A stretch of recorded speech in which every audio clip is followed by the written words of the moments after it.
Hi, everybody. Over the past couple of months, most of the political headlines you've read have probably been about the government shutdown and the launch of the Affordable Care Act. And I know that many of you have rightly never been more frustrated with Washington.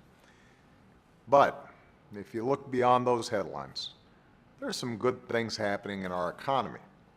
And that's been my top priority since the day I walked into the Oval Office.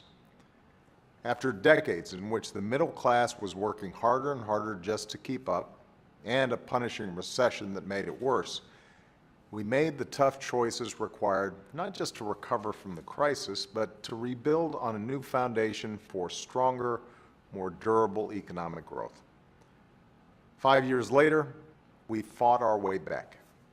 Our businesses have created 7.8 million new jobs in the past 44 months.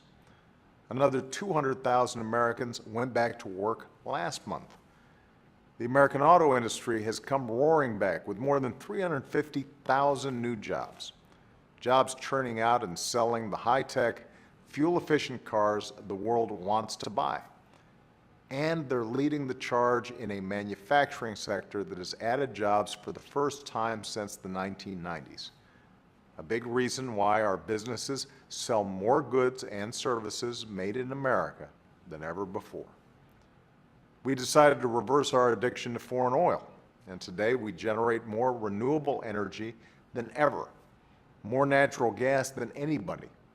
And for the first time in nearly 20 years, America now produces more oil than we buy from other countries.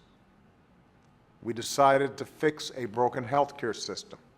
And even though the rollout of the marketplace where you can buy affordable plans has been rough, so far about 500,000 Americans are poised to gain health coverage starting January 1st. And by the way, healthcare costs are growing at the slowest rate in 50 years. One more thing.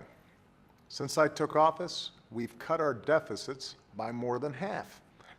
And that makes it easier to invest in the things that create jobs: education, research, and infrastructure. Imagine how much farther along we could be if both parties were working together.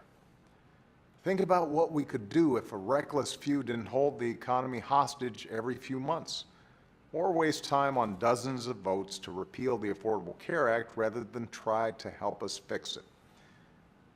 In the weeks ahead, I'll keep talking about my plan to build a better bargain for the middle class.